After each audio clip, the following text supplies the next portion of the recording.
Welcome back, crippling gambling addicts. This was a bad week for the bears on Wall Street. On my channel, I like to do technical analysis, and every good technical trend is intact until it's broken. And three things that can break a technical line, one being news from the company, two being earnings, and three being the Fed says absolutely anything. And I did literally bet everything this week that news from the Fed and earnings from the mega caps would be bad, and you guys can be the judge, but obviously I think I was wrong. I'm taking full responsibility in this video. I'm not trying to make excuses. I'm going to give you an honest assessment of what I think happened, and we'll go over the earnings reports and the headlines for the week. But I have a massive short position on the Nasdaq, and the Nasdaq over the week was up 3.86%. Now, Monday and Tuesday, it was net down 2.45, but as soon as the mega caps started reporting and the Fed spoke, the Nasdaq over Wednesday through Friday shot up 7.1%. This is a huge move for the index. And let's quickly talk about the history of my active trading account. This is my Charles Schwab account. Primarily, I'm an index fund investor. In my TSP 401k, in my IRA, my Fidelity account, and my Morgan Stanley account, I just buy and hold S&P 500 index funds. In my Schwab account, a year and a half ago, I decided to put $25,000 in this account and then document my active trading on this YouTube channel for you. And it started out pretty slow, January and February, and this is when I started getting into trouble leveraging my money buying call contracts on companies. And the entire market only went up basically in 2021. I was doing pretty well, feeling pretty confident. My account peaked at 66,000. And it's at this point that I started getting into trouble. I remained somewhat bullish on particular companies as the entire market was selling off for the first 6 months of this year. And then in July, I said, well, maybe I should be a bear. And that's when I started buying put contracts, and my account has been absolutely devastated. Personal value is down to 8,352. Once again, not making any excuses. These were poor decisions. So I'm still holding. People in the comments section, people are messaging me. They're asking, Jake, are you still holding? And yes, I'm still going to hold these 21 put contracts on the Nasdaq because they don't expire until September 16th. If I sell to close them now, I lock in all of these net losses. And there is still a possibility the market could turn. There could be something crazy to happen in the world regarding the war in Europe or energy supplies or Taiwan or there's lots of bad news events that could occur in which I could be miraculously saved. But as far as trying to trade this based on what the Fed is doing and earnings reports for the mega caps and the Nasdaq, I'm just going to say I was wrong. So let me first, for those of you who are recent subscribers to my channel, I started this 25K brokerage account challenge a year and a half ago, and there's 61 videos on this playlist of me documenting all of my trades within my accounts as it went up during 2021. So how much money in YouTube AdSense have I made from producing all of this content? I view the exercise as a wash, but once again, I shouldn't be making excuses. There are no excuses. I reset my accounts last November, basically when the market peaked. Once again, documenting all my trades. Everything is here in this playlist up until the last couple of weeks where basically I've just been making these update videos on the weekends. So here's the video I originally posted December 29th, 2020, announcing my 25K brokerage account challenge. And I personally think it's interesting to look back on myself and reflect, what was I saying a year and a half ago versus what do I say and do now? So I even have a PowerPoint slide outlining what I would be doing for the challenge. And my intention when I started was to just swing individual stock positions, but I discovered that that wasn't very exciting and too slow. I never participated in day trading because I don't want to sit at my computer all day. I never used trading software, like Thinkorswim or Active Trader Pro. I never added money to the account. All I had was the original 25,000 I started with. One of my rules when I started was no short selling, but I ended up doing that by buying put contracts. Only trade S&P 500 stocks. I broke that rule when I bought HCI, which turned out to be a terrible trade, as well as Aero Environments, once again, a bad trade. I won't, on this I said I actually will be trading on margin, but when you're 100% leveraged on call and put contracts, your broker's not going to let you have any margin, so Schwab did me a favor. And then finally, sell put contracts. A year and a half ago, the only acceptable form of options trading that I viewed was being a seller, selling covered calls, selling cash secured puts. But you have to remember the time in which I started doing these active trading videos. I was competing with GameStop and AMC, Bitcoin and Dogecoin going to the moon, all of these short squeezes, and as a YouTuber, it's a competition for clicks and views, positive comments, so my account eventually just transitioned into an purely options trading account, calls and puts, and when you buy options contracts, your accounts can go to zero. All right, so let's look at the chart for the S&P 500. And it's possible that the market bottomed out on June 17th, and I just perfectly mistimed it. There was a level of resistance for the S&P here at 3,900. On earnings this week on the Fed, we broke through it. So the next level, which is going to be interesting, is about here at 4160, 4150. So if the market is green next week, that's pretty bullish. And potentially the market, now that it's out of this down channel, the market could start trading sideways. It could just start bouncing between nice round numbers, nice ranges potentially for the rest of the year.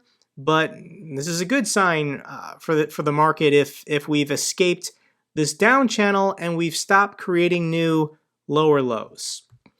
All right, let's get into the headlines and the stories. The first one is, I was correct. The GDP of the economy did contract by 0.9%, meaning that we had 2 consecutive quarters of negative growth. That is the textbook definition of a recession. However, in order to officially declare it a recession, the National Bureau of Economic Research is the one that has to declare it. And I don't think they're going to do it. They have time. They can always, at some point in the future, declare it. But Wall Street is shrugging off this bad news. And the reason why is because the labor market, the job market is so strong. So when we enter recessions, these gray shaded regions are recessions, we usually get rising unemployment before we get the GDP numbers confirming we're in a recession. And that's just not happening in this instance. So in the early 80s, unemployment reached 10%. You can see in the early 90s, unemployment reached 7%. In the early 2000s, unemployment peaked at 6%. And then the Great Financial Recession, employment peaked at 10%. This spike right here is the COVID crash. This doesn't really count. It was very temporary. We're basically at full employment for the U.S. economy. Unemployment is 3.6%. Anybody who wants to find a job can find a job. So this is why the market is still bullish. It's because the labor market is still doing very well. But that doesn't mean the average consumer is doing better today than they were 6 months ago or a year ago. Nearly half of all of Americans are now going deeper into debt, mostly due to inflation. And lots of people, when we get the CPI numbers for next month, are predicting that inflation's going to start coming down. The June numbers reported in July had inflation at the insane number of 9.1%. But what's going to happen is slowly, as we get these year-over-year comparisons, the percentage is going to start coming down. My prediction is that the inflation number for next month is going to come in somewhere in the 8%. It's going to be lower than the month before. So that's good news. But it still doesn't help the average person who is feeling pretty pessimistic about rising prices of literally everything. So overall, Americans' overall satisfaction with their financial condition now stands at a 12-month low, and 43% of consumers expect to add to their debt in the second half of this year. So the average American can only go so much more in debt as it becomes harder and harder to borrow. So eventually their spending levels will decline, will slow down. We're also seeing cracks in the housing market as home builders are boosting incentives as they suddenly struggle to sell homes. I currently live in Las Vegas, which is one of the most extreme on the highs and the lows as far as the housing market, and it's already starting to be visible to me here. The house next door to me is actually for sale, and it's now been on the market for over a month. They've already slashed the price of the home by $20,000 trying to sell it, and they still haven't sold it. So obviously Vegas is an extreme example, but I'm sure that other markets around America are also experiencing a cooling off of the housing sector. And the reason why is obvious, because the Fed did a 75 basis point hike 2 months ago or a month ago, and then they did another 75 basis point hike this week. So this brings the federal funds interest rate to 2.5%, meaning if you want to apply for a 30-year mortgage, you're going to have to be paying 6 or 7%. If you want a car loan, maybe 7 or 8%, a small business loan, whatever. If you're borrowing money from a bank, it's going to cost you more to borrow because this interest rate is going up. So why is the market going up? Why is the market so bullish? And it's because of the language that Fed Chairman Jerome Powell gave in his address. And he kept using the expression data-driven for future increases. Meaning, up until this point, the Fed was saying that it felt like it was behind the curve concerning inflation. Inflation was spiraling out of control. But they think with this 75 basis point hike, they're now in front of inflation. They're ahead of the curve. So there was speculation, would this hike they did this week be a full percentage point, 100 basis points? Would the Fed call an emergency meeting at some point in August in order to do another interest rate hike? And Powell said no and no, that the numbers they're seeing are good. They think they're ahead of the curve now. Yes, future hikes might be coming at upcoming meetings, but it might not be 75 basis points anymore. It might be 50 or 25, or potentially no interest rate hike if they think that they're ahead of inflation at this moment. So the remaining Fed meetings for the rest of the year is September, November, and December. They might just do 25 basis point hikes, or potentially by the time we get to 2023, whatever the current rate is at, they'll say, we'll leave it at these levels. We see inflation is getting better. We don't need to increase it anymore at this time. Okay, let's get to the mega caps as they all reported this week, and it was a mixed bag. I think the best performer potentially this week was Amazon, as they beat expectations. I 100% thought Amazon was going to disappoint again and slow down, but their year-over-year revenue increased by 7.2%. This beat expectations. Additionally, Amazon Web Services continue to grow. This is the profitable portion of Amazon. They basically lose money selling stuff on Amazon.com. And because Amazon had already pulled back 30% so far this year, this is the stock that Wall Street was most excited about, I think, this week. So 5-day performance, Amazon was up 9.9%. It's pretty good for a $1.3 trillion company. The next company that satisfied investors was Apple. They beat on revenue, they beat on profits. Very impressive that Apple is not showing any signs of slowing down. However, their year-over-year comparisons were not great. They only increased revenue by 1.9% year-over-year, but they did beat on earnings. And Mac revenue did decline, so based on their products, it was kind of a mixed bag. But Apple was only up 5.5% this week because Apple has already been on such a monster tear. Apple, over the last 6 weeks, is up 24%, which I argue doesn't make any sense, but it's a premium brand, and Wall Street is going to continue paying for that premium as this is a company with a loyal customer base, a moat, you could argue a monopoly with the App Store and other services. The next company that did very well this week was Microsoft. Even though they missed on earnings, they missed on top line and bottom line. But what got investors very excited is they grew their revenue year over year by 12%. That's better than Amazon, that's better than Apple.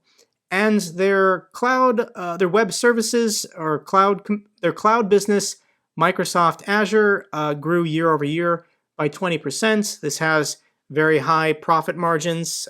So I think Microsoft's cloud business has done better than Google or Amazon. So Microsoft for the week was a big winner, up 7.5%. And I didn't know you could do this in an earnings statement, but Microsoft got very tricky with their numbers. So they reported their revenue in dollars and what kind of an increase that was. And then they also provided investors something called constant currency. In my previous videos, I warned that as the US dollar strengthens, revenue brought in overseas with other currencies will bring in less money. It'll bring in net less dollars. So Microsoft got really clever adding these additional percentages in constant currency, which I guess would be the currency exchanges for the beginning of the quarter had the US dollar not strengthened. I kind of think this is BS, but Microsoft can do whatever it wants. The next company, which really was mixed, was Alphabet. This is Google. And the term being used is better than feared. After Snapchat gave their report and warned about declining revenues, everyone was concerned about Google, about Alphabet. But Alphabet still did fine. Year-over-year revenue increase of 12.6%. Their Google Cloud also increased, but once again, probably not as much as people wanted. Same thing with YouTube. As a YouTuber, this is kind of a sad note, but YouTube's growth is dramatically declining. It's not seeing double-digit growth increases such as previous quarters, previous years. I think social media in general is a very competitive industry, competitive sphere. TikTok is gaining market share against the existing companies like Instagram and YouTube. So will this continue to affect Google going forward? We'll see. But Google for the week was up 7.3%. And then finally, we have everyone's favorite dumpster fire, and this would be Meta. They disappointed once again, missing on earnings, missing on revenue, and Meta's top-line revenue for the first time decreased year over year by 0.9%. This is an absolute disaster for Mark Zuckerberg and Facebook, and when you go to their earnings reports, this is brutal. This is absolutely devastating. So their total revenue for this quarter last year, $29 billion, decreased to $28 billion, but their total costs and expenses for operating increased from $16 billion to $20 billion. So they're not only bringing in less revenue, but they dramatically ballooned their costs. So you can see the net change, negative 1%, but their total costs and expenses shot up 22%. Their operating margin declined from 43% a year ago to 29%. This is an absolute disaster for Facebook. They're going to have to do a lot over the coming quarters to somehow turn this around. Now, the mega caps, except Meta, performed stellar this week. But there is still a lot of weakness in the Nasdaq, especially weakness in certain sectors of the market.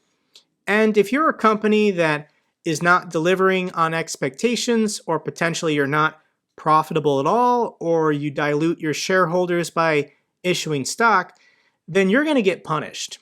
Intel had a big miss. They were down net 7.5% for the week. Their P to E ratio is 7.7. Intel is getting absolutely crushed right now. Comcast had a disappointing quarter, down 12%. Qualcomm, disappointing quarter, down 5%. Roku got absolutely annihilated. Cathie Woodstock, down 25%. Teladoc, down 11%. And Coinbase is facing some kind of lawsuits. So this was on news, but another Cathie Woodstock, she dumped it this week, down 8%. So when we look at the Nasdaq, it's getting interesting. Potentially, is there a new uptrend forming? I would still argue over the last 2 weeks in the near term, the market is overbought, so there might be a small pullback, but we might be creating new higher lows for the market or the Nasdaq specifically. But a lot of technical barriers this week were broken. When we look at Apple, this trend line, this downtrend that I drew in, completely smashed on earnings. It shot up. Microsoft is the big winner. It was stuck in this down channel for 6 months. I think based on this quarter alone, it's broken out of that. No way this is going to create a new lower low. It might start channeling sideways if there's a sell-off, but otherwise Microsoft might be able to run and get back to potentially 300 or 310. Amazon was stuck in a channel. There was a level of resistance at 130. It broke above that. I'll be interested to see next week if Amazon could potentially stay above this 130, and this is the new level of support. Otherwise, it could potentially drift back down into this channel. Google, not really doing anything exciting. And Meta, despite its disappointing quarter, this level of support at 160 still appears to be holding. The valuations for Meta are so low that I think investors that are already buying at these levels are comfortable just buying more. The last chart I want to show you, which I think is very interesting, is the VIX. And I'm shocked that on a week that the Fed is reporting and all of these companies are giving their earnings reports, the VIX still went down. The market is calm. People are happy. And how long can the VIX continue to decline as there are these episodic spikes that just tend to happen, every month or every 2 months? So this affects option premiums. All of my contracts will increase in value if the volatility or the VIX can just momentarily spike. So what am I doing with my contracts? I'm not going to sell them for a loss, especially when the VIX is so low. So potentially there could be a news event, or maybe by the time we hit Labor Day, the first week in September, the market might see another sell-off. But where do I want to go with this account? And I think my days of buying call contracts, buying put contracts are over.